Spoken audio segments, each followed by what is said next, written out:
Welcome to Colonie TV, the governmental educational channel for the town of Colonie.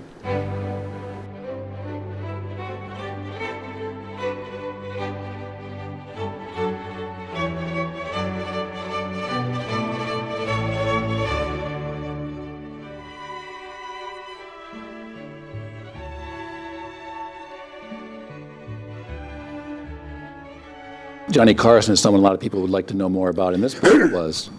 The author was his personal assistant for 18 years, so I think the book is just called Johnny Carson, and so here's Steve to tell us about it, the book. Thanks. I think that's okay. This is a little wobbly. Thanks, Joe. Here's da-da-da-da-da. Remember that? Do you know who wrote that song? Speaker, yeah, that's right. By the way, Phil Everly died this week. I don't know if anybody saw that. So this isn't a young crowd, so I guess we all share something in common. I was asked to read this book, Johnny Carson. I love coming out here, and I know people like coming in today because we're all cold, so we get a place that's warm. Carson was really a fascinating character. Anybody have any questions going on? You don't have to wait till the end. You can ask me anything you want. That's fine. He died in the year 2005, born in 1925. A lot of the stuff you may know, and it was mentioned before by Joe, that there's a documentary on him on public television. And they've done it with I saw they did one year with Clinton. They've done it with Lyndon Johnson. These are really fascinating documentaries, and they're a lot better than television, because you go a half an hour, of course, then they get the pitch to raise money, but you get an actual half hour. I was watching something the other day, the March of the Penguins on CNN, which was great, except every 10 minutes they're cutting it up. But the one on Carson was great, and they talk about his background. And he, as many of you know, he grew up, does anybody know where he grew up? Right, okay. I just want to know how much you know about this. Apparently a lot. So he grew up in Nebraska, simple country boy, always went back to his roots, loved Nebraska. He was always proud of it, gave a lot of money to that, to the state, went in the Army, Navy, I think. Went to the Navy, came out, and then went into television. Interesting thing about him was his mother, he was not close to his mother. His mother was a person, and you always wonder how much you're influenced by your parents. I guess you don't wonder, we are. But how much of his success was based upon his mother. His mother, to give you an example of what kind of a person she was, later in life when he became very successful, had a lot of money, he sent his parents on a trip around the world, a 6-week trip. And he said to his father, whom he liked, he got along with his father, but his father was dominated totally by his mother. And he said, "Dad, you're going to go first class, and you got my credit card, whatever you want, wherever you go, whatever you want to buy, it's on me, don't worry, whatever." So he took care of everything. So they came back home, and about 6 weeks later, Carson says to Bushkin, who wrote the book, "What the hell's happened? I've never heard from my parents." So finally he calls his father and says to his father, "Hey, Dad, how was the trip?" So his father says, "Well, here, talk to your mother," which was a classic situation. So his mother gets on the phone, and he said, "What's the story of the trip?" And she said, "I'm glad to be home." Not thank you, not we had a good time, not we saw a lot of stuff. I'm glad to be home. He moved him out to Arizona because I think they stayed in Nebraska, never thanked him. So she was a very cold, very insensitive woman who taught him a lot of, I suppose, Midwestern ideals. One of which was, they had this great man image. I remember I was in college, and a professor who taught me Russian history, was really a great professor. And one of the great things about Lenin, and one of the unusual things about Lenin was, unlike a lot of great men, Lenin did not show up late for meetings. So when he had all these major meetings and things, he was always early. And so people would come in, they'd expect, of course, to be introduced to Lenin and everything else, or they'd expect Lenin would come in with a big crowd. He was always there ahead of them. And he'd greet people coming in. One of the things, hallmarks of Carson was always punctual. And he was known for that. In fact, part of the book is the party that he showed up late. No one could figure out where he was. Because of Carson, if you told Carson, be there at 10 o'clock, he'd be there at 1:15. Now, was that part of his military training? Probably a large part of his upbringing, but that's the kind of person he was.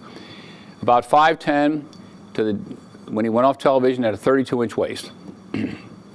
And my wife gets mad at me. She says, you tell these every time. Please do not tell me this again. I remember when I was in high school and I heard this, I went to a clothing store, and Johnny Carson came up, and it was in Crawls in Troy, and he said, you ever watch Johnny Carson? I said, yeah, of course I watch Johnny Carson. He said, look at his posture. If you go back and look at Carson, Carson's posture was like this. He had unbelievable posture. He would always stand there. He was straight as an arrow. And there are some fascinating things about Carson. He died in the year 2005 of emphysema. 4 packs a day smoking. He may have quit later in life when he had emphysema and he couldn't breathe anymore. But all the way through his television career, smoked, knew the problems with it, knew the risks and everything else.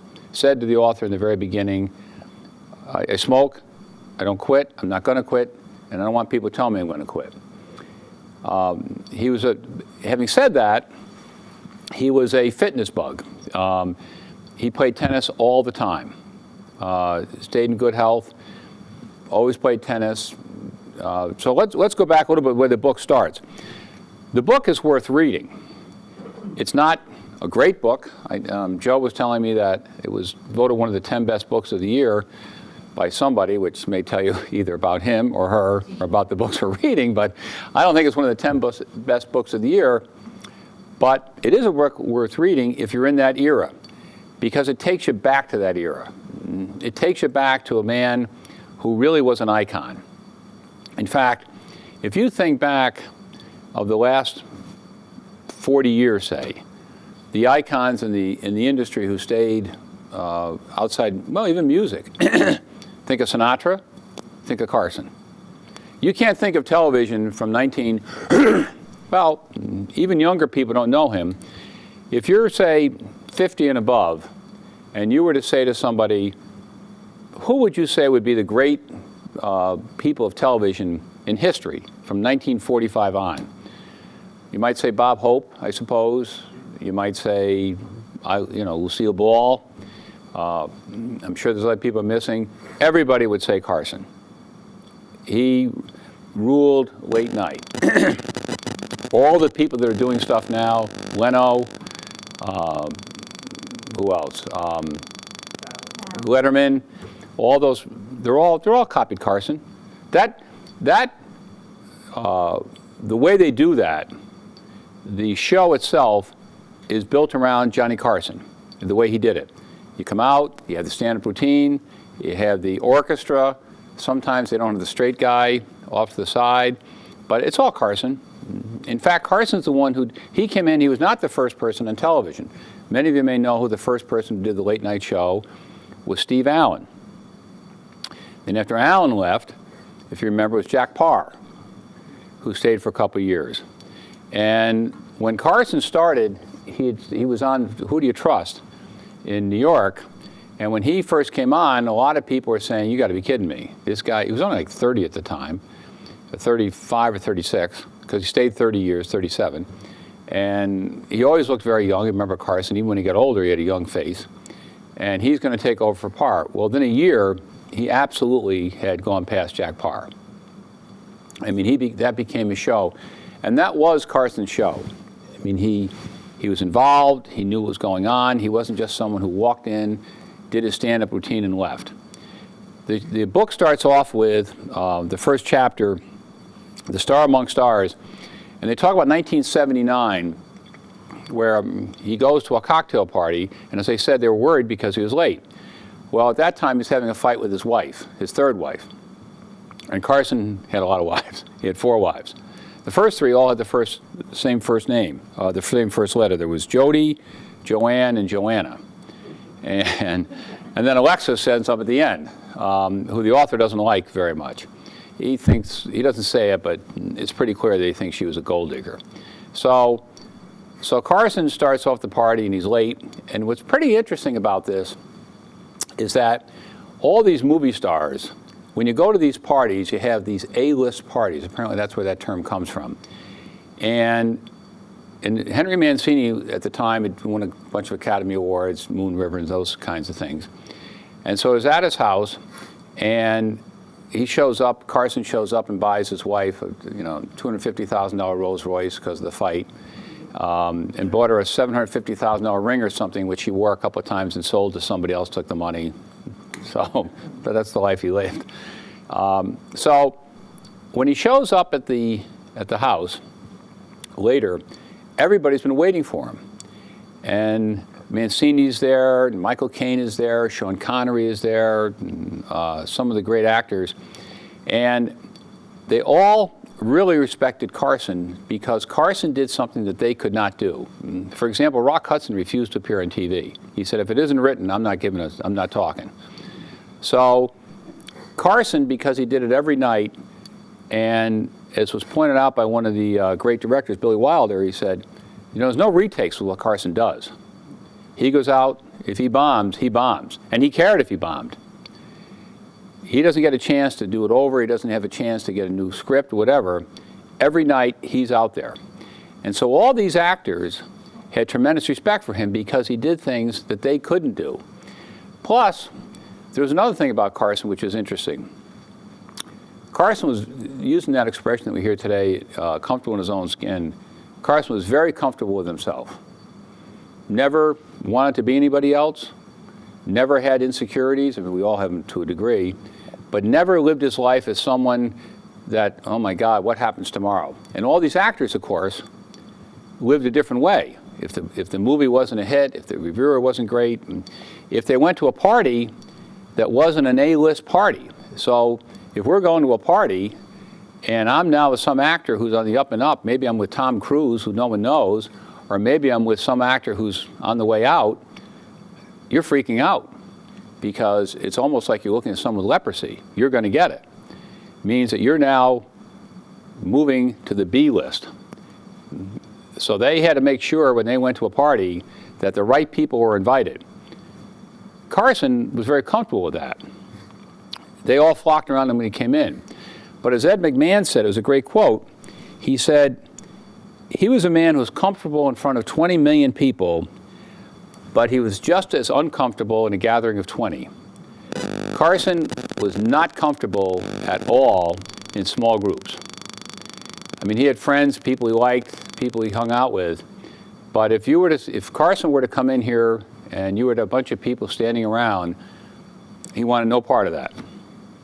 He didn't like it, didn't enjoy it, was never comfortable with it, would get out of parties, would leave, would virtually do anything he could not to be involved in those kinds of things. He always had a certain way of his life, and he didn't deviate from it. Now, the next part of the book goes to when Carson found out that his first wife was having an affair. So and that's where he meets this Henry Bushkin, who was about 27 at the time, and they make a clandestine trip over to her apartment. They bribe the bellhop or the doorman, whatever. I guess he wouldn't let him in, then they had the superintendent. They go in the apartment. Her love nest, this is Jody, is the woman of the mother of his 3 children. And they go in, they look around, and they find out, of course, all the incidences of having an affair. And does anybody know who she's having the affair with? Right, Frank Gifford. Giff was, carrying the ball in the old apartment. So, and Carson was devastated by this. Now, which is interesting, and this is the male chauvinist that many men our age have. Carson would hit anything that moved, and he had no problem with that because women were always throwing themselves at him. He lived in Westchester County, but he was seldom there because he'd stay out, he would drink, he'd have a great time. He'd have all these girlfriends or women who would throw themselves at him. He'd stay in New York. But once he finds out that his wife's cheating on him, he was very distraught. So anyway, he goes through a very serious divorce. And then when the author comes in, he learns something about Carson. Carson was wealthy, But Carson didn't have a lot of money. And one reason why he didn't, he spent a lot of money, but he had very bad advisors. And a lot of these contracts that they had were these 15-year contracts where he'd get paid later, but the agent would get the money up front. And Carson, in the vernacular, was getting screwed.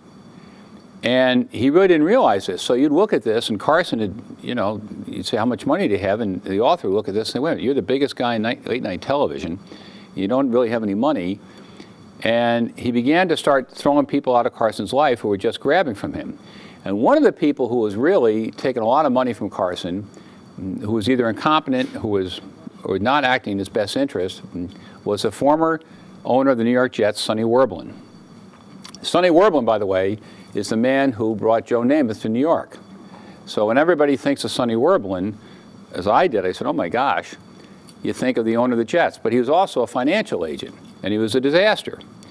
So Bushkin sends Werblin on his way, cleans everything out from Carson's life, and at that point, sometime in the 70s, Carson decides, well, it's a better deal, I'm going to Los Angeles. Because there's talent in New York, but there were a lot of different shows that were vying for the same talent. And so you have Merv Griffin, if you remember at the time, and Carson and some other people, and so everybody's trying to get on air. And Carson had a rule, I don't care what else you do, but remember something, you work for me, you work for me. I'm number one. And whoever second or third is, I don't care, I'm not saying you can't work for anybody else, but never forget that I'm the man. And in fact, in '88, when Bushkin leaves him, that's what happens. Carson says, you know what, you forgot the rule. He doesn't tell him that, but that's what happens. Bushkin starts doing some deals. Carson gets upset. Bushkin walks in one day and sees him, and I'll talk about that. But anyway, so they go through the 70s. Carson gets bigger and bigger, goes to Los Angeles, and then there comes a time, I don't know if any remember this, when Carson is he thinks he's going to leave TV maybe, and he's going to leave NBC. So, I remember the time, which was great. This big corporation is going to grind down Johnny Carson because they're NBC and they're going to bring people in, and they start doing it. And Carson announces that he's going to leave. It's not public, but he's telling him he's going to leave, and it becomes public knowledge. And NBC starts to take out the swords, and they start trying to go after him. And someone says, my God, what are we doing? This guy's worth 17% of our gross, and it's all Carson. You take Carson out, you got nothing. They tried, people like Joey Bishop and Alan Thicke and some other people. So finally, someone from Silverman or somebody, the head of NBC, comes in and figures it out. The last thing we need to do is to really get him mad. And in that period of time, ABC jumps in. And what's interesting about this, Carson says, I'm going to leave this year. And he's been working for NBC since 1962, I think, on the late night show contract. And he says, at that point, I'm a free agent.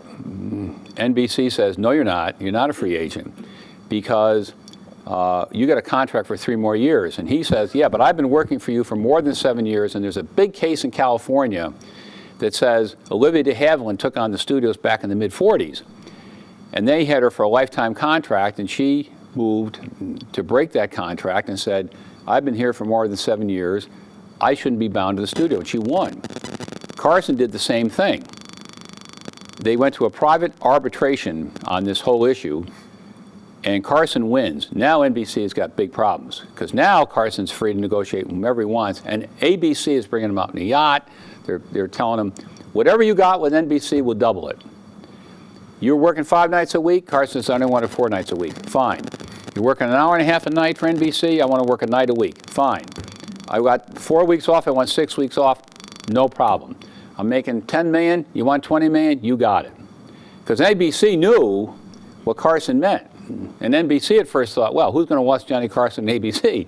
Well, apparently someone told them a lot of people. But no one's going to be watching us. So they make a deal. NBC brings them back in the fold. And it's pretty interesting how they go through this whole thing, and Bushkin negotiates the contract, which turns out to make a ton of money for Carson, because in the 80s, Carson starts to become kind of a name. I remember Johnny Carson clothes, which he walked away. Money was important to Carson because it had a value. But it wasn't important to Carson because he was accumulating it. I mean, it wasn't something that Johnny Carson was not greedy. He was actually very generous. And he was very good to people around him. He would give money. When he would go, he was a very good tipper. People who, that he liked, he would give great contracts to, a lot of benefits to, because money was just of use to him. But as the author points out, there's a good Johnny and there's a bad Johnny. And the bad Johnny was a drunk. And when he was drunk, he could be nasty. He could be really nasty. He could be cutting. He could be sarcastic. He could cut people off. He could be abusive. And that was the problem that Carson had, and people noticed it. Carson, to his credit, saw it and began to really come to grips with the idea that he couldn't really handle alcohol. Now, some of the funny shows, which I have the collection of those, Carson went into Carson Productions. He bought his program. ABC said, "You want to buy your program? Fine." I mean, ABC was giving him everything. So he goes back to NBC and says to NBC, "Here's what ABC is going to give me." Okay. So he buys Carson Productions. The old Johnny Carson films and everything, which you have, never went into syndication until after he died. So he buys all that, owns it, becomes a fortune, buys a studio production company. Coca-Cola is willing to pay him $100 million in about 1980, 81.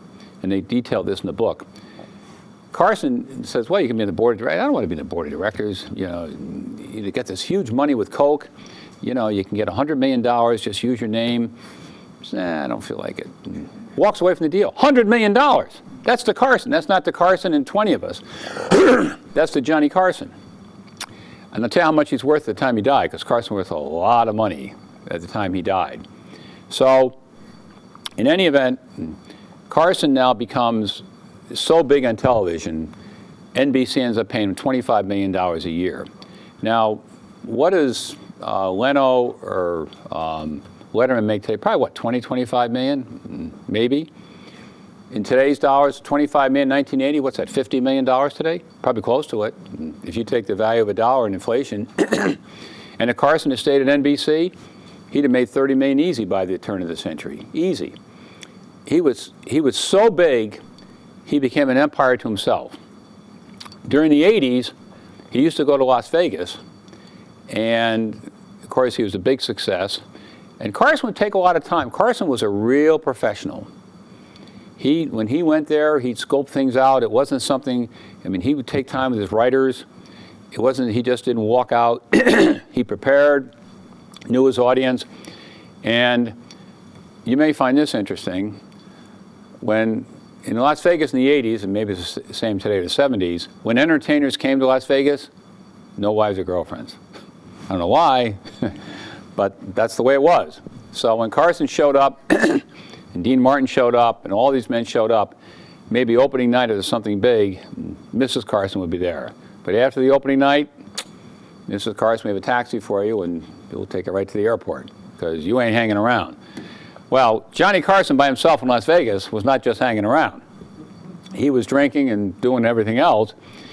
And one of the parts about the book that I was kind of disappointed in, it doesn't talk a lot about Carson and McMahon. It was clear who the top banana was. It's interesting because when Ed McMahon died, he wasn't in bankruptcy, but he'd had a lot of financial problems. And I don't know if they ever came out of that. He had to sell his house and so forth. And had Carson lived, Carson I think was alive, but maybe wasn't aware of it. There's a very good chance that Johnny Carson would have said, "Listen, how much you in debt? $1 million, fine. $1 million, I'll give it to you." Because Carson would do that. But they don't talk about that relationship, which a lot of people would like to know. And McMahon said later, Carson wasn't like a brother to me. He was a brother to me. And some of the funny parts I remember hearing over the years, he and McMahon would get loaded, and they'd go on air. And you remember those old Carol Burnett shows where Harvey Korman and they start laughing? And at first they were going to take him out, and they realized it was so funny they left him on. Harvey Korman, who was the other? I forget who the other. Yeah. No, it was Conway and was it Corman? Yeah. And they'd get laughing, and it was really great. Well, Carson and McMahon would get loaded. They'd be on laughing at these stupid jokes, which weren't all that funny, but to them were funny. So people would laugh. Carson started the Karnak, all the the stupid pet jokes that Letterman has. All Carson started. All the Aunt Blabby, all that stuff. When he got married, it's pretty interesting about him. Carson was not a cynic. And people who knew him found him very charming. In fact, I read the Esquire article after about this. Someone had talked to him and said, you know, it's just Johnny Carson. And I'll talk a little bit about, which is not in the book, but a little bit about, you may be interested in knowing something afterwards about him. When he got married to wife number 2, Joanna, the author says, okay, he gets a hold of her lawyer, said, we got to work this out, we got to get a prenup. They go to Carson and say, listen, Johnny, you're moving to California, that's a community state, she gets half. I can't do that. Remember Paul McCartney did the same thing. It cost him a little bit of money too. They said, you got to do a prenup. Not doing a prenup. Well, they got divorced, and while the prenup would have been somewhat contained, it cost Carson $35 million. I think McCartney got divorced, and it cost him a couple $100 million, because he didn't want a prenup either. So anyway, the author and Carson split in '88. And through the '80s, he talks about Carson and the show. As Carson's production starts to make more money, he talks about one of the really interesting parts about the book is the inauguration of 1980. In the inauguration of 1980, Ronald Reagan's inauguration, Sinatra knows that there was only one person that he thought was, the one person that Sinatra really respected in show business was Carson. Because Carson was even bigger than he was, and because Carson's money was all liquid. You know, a lot of these men had money. Sinatra wasn't poor, but it was in real estate. Carson's getting millions of dollars every year with, you know, with his salary and his other engagements. So anyway, he hosts the inauguration for Reagan, and that's the time, I don't know if you've ever heard the story, where Dean Martin gets drunk. And Martin comes on stage, and he's loaded, and doesn't even know where he is. In fact, Sinatra says to him before he's gone, Dean, do you know where you are? Oh. And now you got national TV, and you got Ronald Reagan sitting in the main box, and they tell Dean, I don't think you can make it tonight, which is a source of some problem for Dean. In fact, there's a question whether Dean even realized that he'd been tossed off. And one of the parts of the book is that Carson's wife is sitting behind McMahon's wife in the 5th row. She's in the 4th row, and she goes nuts. I mean, you talk about egos. And now Carson's got to deal with this. And so now he jumps on the lawyer. How could you let this happen? He says, Johnny, she's in the 5th row. I mean, come on. Yeah, but Ed McMahon's wife's in the 4th row. He said, I didn't know that. So, and he kind of describes what it's like to work for someone like this. And part of the book, which is pretty interesting, kind of sad in a way, you see how he becomes seduced into this lifestyle. I mean, he's around the biggest name in television, one of the biggest stars in the world. And he's a you know, a young kid at first, and got a wife, I think at least one child, maybe 2. Begins to spend a lot of time with Carson, gets in the lifestyle, the drinking, finding the girls, marriage evaporates. And it says later, I look back and I said, what happened to me? You know, the money, the glitz, the glamour. And finally in 1988, there's a production company that Carson's got. And Carson's involved, but he's not involved. There's a Henry Weisberger, I think, who's running, who's very successful. Carson gets in a fight with him. The author tries to work a deal. It gets back to Carson that they're trying to sell the company, which Carson hadn't approved of. So Carson says, you're done. You forgot the rule, I'm number 1. And what's pretty sad is he walks up and sees him one day and he says, Johnny, it's been great. All I'm asking for is my piece. They had a project in Houston which ends up he gets sued on, and my year's salary. Carson shakes his hand and says, that's fine, walks out, never talks to him again. And that's Carson. Joan Rivers, who he loved, was a good friend of his, went on Fox, tried to have a show against him on Fox. Carson never spoke to her again. Not because she tried to get into the show, but she never told him. And he would have nothing to do with her. And Carson, that's the way he lived things. If you went out of his sphere of influence, you were gone. So in May of 1992, Carson retires. I don't know if you remember that. One of the great, really one of the great shows on TV, if you remember. If you haven't seen it, that's when he retires. It's live. When Bette Midler sings to him at the end of the show. I mean, it's really very touching. I forget the song she sang to him, but and then he leaves. And then what happens to him? And typical Carson, he has an interview with Esquire. He never comes back in public. Doesn't care to. Never, doesn't bother him. He's comfortable with himself. Plays tennis. Has bypass surgery in 1999. Dies in 2005. They beg him, NBC wants to do a reunion show or a retirement show or a gala, to remember show, won't go on it. Letterman begs him to come on, liked Letterman a lot better than Leno. Begs him to come on, said, Johnny, I'll come to your house, you don't have to move 5 feet, won't do it. Does no interviews. Lives on his boat with his fourth wife whom he separates from.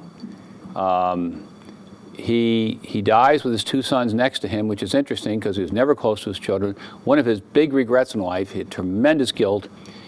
He was not a good father, acknowledges he wasn't a good father, never had much of a contact with his boys. His older son ended up committing, it was an accidental death, may very well have been suicide, which he tried to help him create a lot of problems. Was that a part of his mother? Who knows? Has friends after he leaves, but the private Carson stays private. If you see things about Carson in those 30 years he was on TV, you'd see some of the divorces which became public because they did. But really, not a lot of people knew much about Johnny Carson privately. He was a fellow who'd come on TV, he'd go off, never seen him, the Hollywood, never part of the Hollywood buzz, never part of the Hollywood scene. Had friends from Nebraska, which he stayed friendly with. When he died, he was worth about $450 million. Gave $150 million to UCLA, Mount Sinai. Was worth a fortune. It's a question whether he even knew how much money he was worth. I mean, he'd know only because, okay, that's what I need to know. National Enquirer, unfortunately, published a picture of him about 10 years ago. And you see Carson, and he's really bloated. And you said, my God, that's Johnny Carson. How'd that happen? Well, it's kind of like when, you remember seeing Jerry Lewis on the telethon. He was on steroids. And so when Carson was taking these steroids because he had emphysema, he really filled up. But until that, he'd always kept his weight down. So the book itself is easy reading. You can get through it in a night or 2 nights. You'd like to hear some McMahon's now dead, so he's not going to write a book. That's part of the relationship you really don't know much about. But you get an idea of somebody who's just a fascinating character. And when you see the girlfriends and the women and the drinking, he was human. I mean, without forming a moral judgment of him one way or another, he's somebody who goes through 4 wives, not a good father, worth a fabulous amount of money, could be a jerk at times. One time he was over in Wimbledon, went to Wimbledon every summer, never took different trips. Went to the south of France, that was Carson. Took us 3 weeks, lived at the best hotels. So he's out in the south of France, he was going to have a boat take him back to the yacht. The man shows up 5 minutes late. Carson goes wild. Paying him $150,000, by the way. Now, should Carson go wild? I don't know, maybe, but that was Carson. And he could go off like this. Other times, he could be great. Didn't abuse people. Unlike someone like Sinatra who would go in and say nasty things, that was not Carson's way unless he was drinking. So, that's a half an hour of Johnny Carson. I actually enjoyed reading the book. I really did. Any questions? Where did the rest of the money go? He didn't, I don't know where it went. It may have gone to his children. I'm sure with his 4th wife, he must have had a prenup because the 3rd wife, he said, we're not doing that again. Johnny wasn't stupid. I don't know where it went. Probably the kids, yes. He endowed quite a sector of speech and drama at the University of Nebraska. Yeah, Nebraska, I was just going to mention, I forgot, I don't know how much it was, like 6, 7 million or whatever. Nebraska said he was, was it? Yeah. Nebraska said he was tremendous with them. He never forgot, Carson never forgot where he came from, never. The people from Nebraska, they'd come out and see him, the Cornhuskers, and he'd say, hey, you're a Cornhusker. Love Nebraska, yes. One thing in the book mentioned that the one guy said he was the saddest man except Jack Benny, which I had never read that before. You know, that's funny you mention that. The author points out that Carson was not unhappy, but Carson he'd have this group of people. He'd go into the show, prepare for the show, leave the show, go home. And he mentioned Jack Benny, who was perhaps the most depressed person, this author said, that people had ever met. Jack Benny apparently was just miserable and cheap. Jack Benny really was cheap, along with Fred McMurray. So if you see Fred McMurray movies, you got a guy who's really cheap. But you're right. But that was the thing about Carson. Was he really that sad? I don't know. But that was a quote made, yes.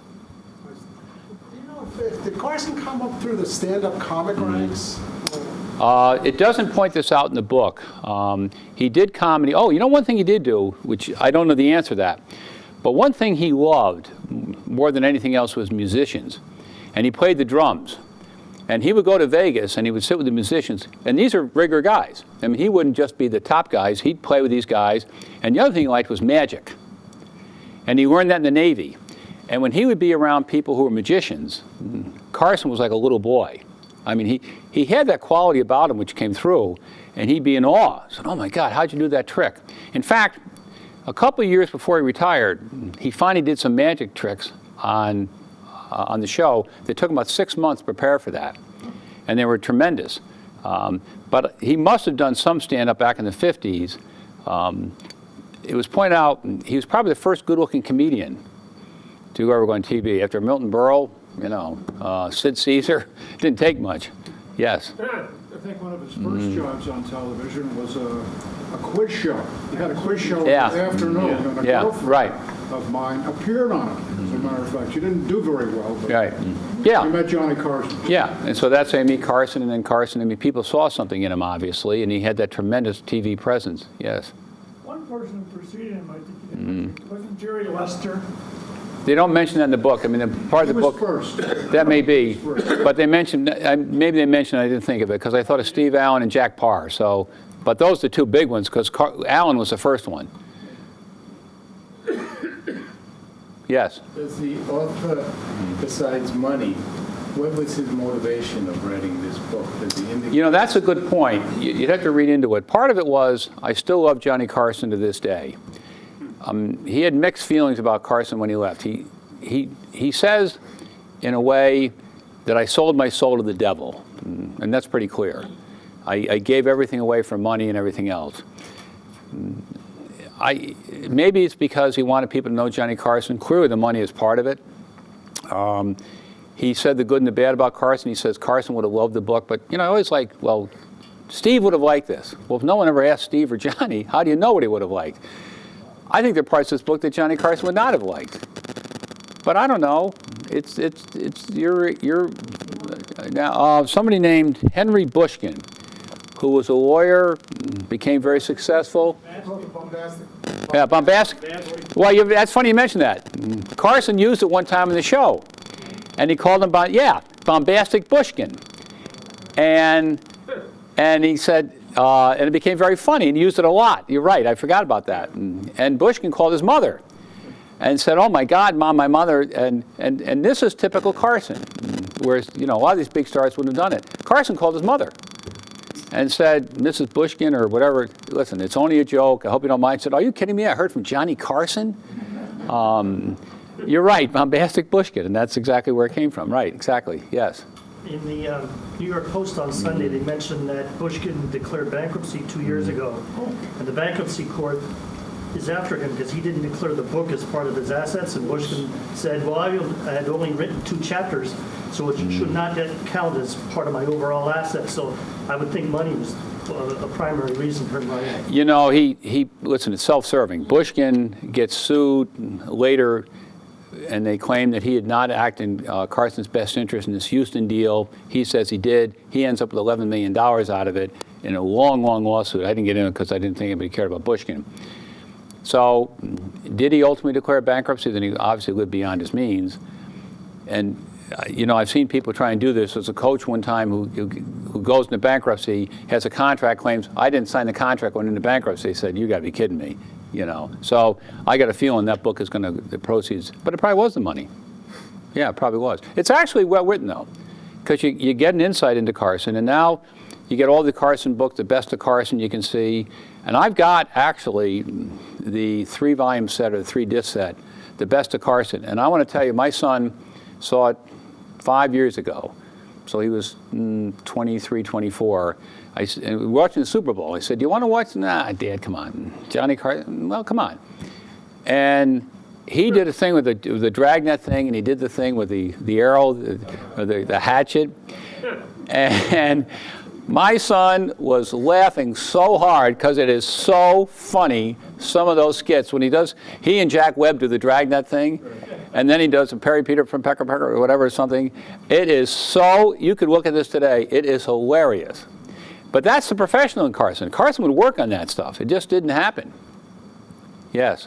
Well, he did one night with Julio Iglesias when he came out and they sang all the women that, and he came out as Willie Nelson. Oh yeah, yeah. I mean, you look at that, you just sit there and laugh because it's like you see, you know, some of those things are now on TV. The roast they're showing a lot, which are very funny. The Dean Martin roast are very funny, and even some of the old their advertising I mentioned before, the old Carol Burnett shows. And you can look at those, and even people didn't know them. You just laugh because it's just great humor. Yes. This nothing to do with Carson, but for information, there's a museum in New York City. It's called the Museum of Television and Radio, and it's now got a name of somebody who endowed it. But you can go there and you can see any of these old shows on a computer. Thousands of shows that we remember from our era. What's the one I like? Oh, WWN? ARP. Yeah, right. That's crazy. I've said 2 hours of that, and then another 2 hours. I'm glad you mentioned that, you know. They are open from Wednesday to Sunday. Wow. From noon to 9. Wow, that's terrific. 52nd, I believe, right off, it's around 5th Avenue. Just one more point. Yes. I always found fascinating about Carson, said he was private. We could never figure out whether he was a Republican or a Democrat. Right. And he would Well, he said take that. pains to... He said, why should I alienate half my audience? Brilliant. You know, always reminded me of that quote from Voltaire when he was dying. And he was an atheist, but he dies a Catholic. And so as he's dying, he's given him the last rites. You know, do you believe in God? Yes. Do you believe in his eternal life? Yes. Do you renounce Satan? And he goes, at a time like this, I should make enemies. Okay. Anything else? Well, thanks very much.